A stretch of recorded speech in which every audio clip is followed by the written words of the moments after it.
के लिए मैडम भी अगर नहीं हुई तो उनके साथ रहे, क्योंकि जोड़ी जो है बड़ी जबरदस्त प्रोग्राम इकट्ठे किए हैं, बेटी बचाओ बेटी पढ़ाओ।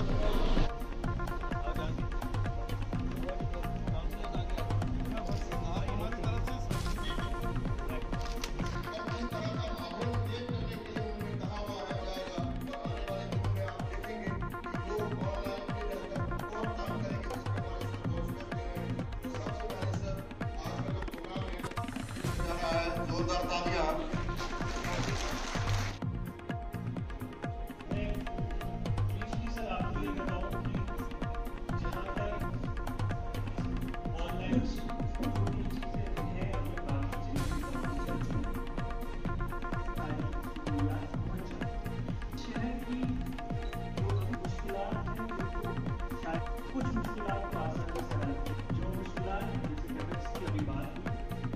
वार्ड नंबर 1 उडोडा, सजाद अहमद के बाद फारूक अहमद,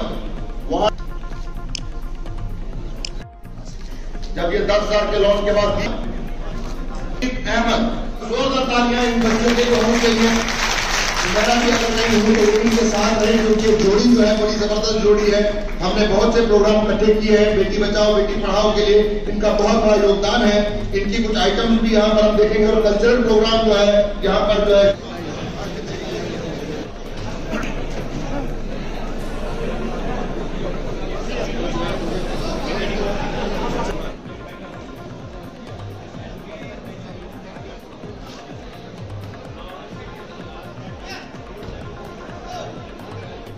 आप सब लोगों को बहुत बहुत नमस्कार। कि काउंसिल की जिम्मेदारी सबसे ज़्यादा है। यहाँ मैं मानता हूँ कि वर्टिकल डेवलपमेंट का कोई चांस नहीं है। आप लोग यहाँ वर्टिकल डेवलपमेंट करेंगे, हो सकता है ये पहाड़ स्टीप स्लोप पर है, यहाँ लॉन्ग टर्म सस्टेनेबिलिटी बात आपको ध्यान जरूर रखनी है। मैं एक टाउन प्लानर नहीं हूँ, मगर यहाँ के विशेषज्ञ होंगे टाउन प्लानिंग के, वो और यहाँ एनवायरमेंटलिस्ट और यहाँ कंजर्वेटर फॉरेस्ट भी हैं। आप लोग इसको एक साइंटिफिकली इसको देखना बहुत जरूरी है। जैसे यहाँ आपकी ड्रेन्स है, मैंने चीजें आप कह रहे थे कि ड्रेन्स की मेंटेनेंस और उसकी ओनरशिप, सिर्फ ड्रेन्स की नहीं, टाउन की ओनरशिप मैं मानता हूँ। अगर यहाँ 80,000 लोग रहते हैं, आप लोग इसकी ओनरशिप आपके हर एक नागरिक के हाथ में। इसकी ओनरशिप और कोई बाहर से लोग, कोई एलजी साहब आए, चीफ सेक्रेटरी आए और कोई मिनिस्टर आए, सरकार आए, आप हैं इसके मालिक।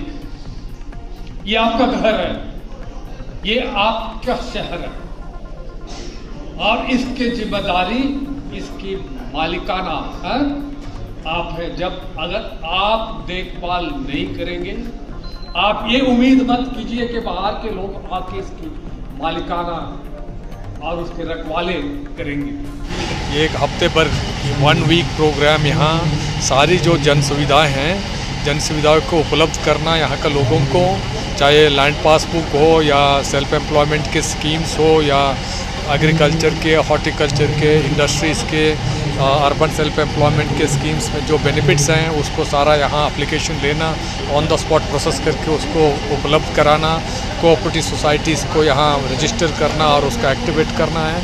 और यहाँ के लोकली जो अवेलेबल एक्टिविटीज़ जैसे हॉर्टिकल्चर हैं, एनिमल हस्बेंड्री हैं, एग्रीकल्चर, हॉर्टिकल्चर, इसको बढ़ावा देना, लोगों को सारा सुविधा पहुँचाना है।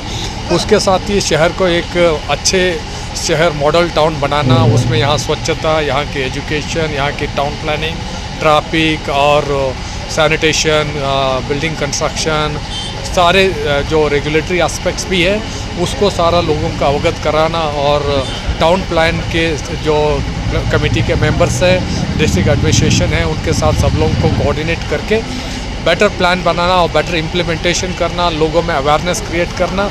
ओवरऑल यहाँ जो लोगों को सुविधा अच्छे तरीके से पहुँचाना, यहाँ के डेवलपमेंट एक्टिविटीज़ को कोऑर्डिनेट करके to make Doda as a one of the model towns in JNK। This is the, ये यहाँ का इस प्रोग्राम का मकसद है।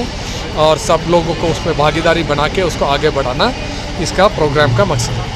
ये अभी डीसी साहब यहाँ बहुत ही है ना डायनामिक एक्टिव डीसी साहब यहाँ हैं, मिस्टर विशेष महाजन, उनके अध्यक्षता उन्होंने कमिटमेंट किया, तो मुझे पूरे विश्वास है ये प्रोजेक्ट यहाँ ज़रूर बन जाएगा। मैं भी मानता हूँ कि हाँ ट्रैफिक की बहुत समस्या है, गाड़ियों की संख्या बढ़ रही है, मगर यहाँ रास्ता बहुत नैरो है। उसके साथ ही यहाँ ट्रैफिक यहाँ जो पार्किंग की जगह नहीं है, multi level parking is the only solution मैं भी मानता हूँ।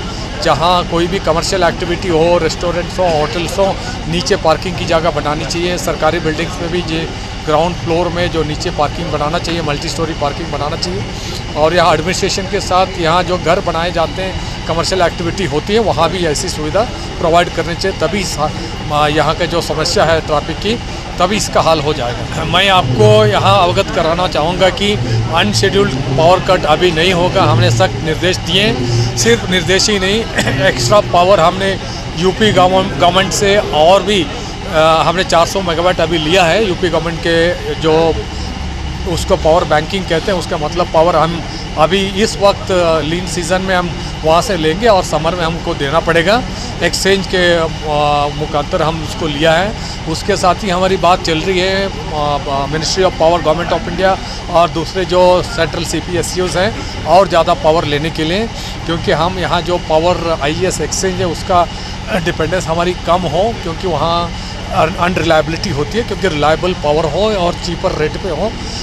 ये अनशेड्यूल्ड पावर कट ख़त्म हो जाएगा उसमें अभी ज़्यादा, क्योंकि हमने ऑलरेडी स्टेप्स उठाए हैं।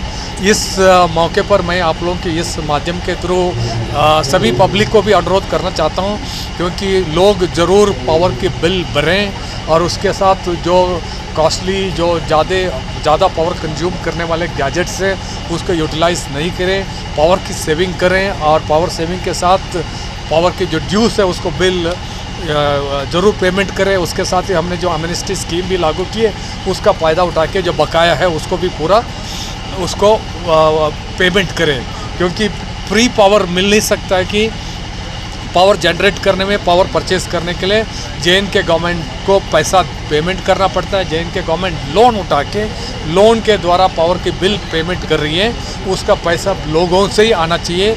जो पावर कंज्यूम करता है उनको बिल पेमेंट करना चाहिए, उसका बिना यहाँ पावर मिलना लॉन्ग टर्म में सस्टेनेबल नहीं हो पाएगा।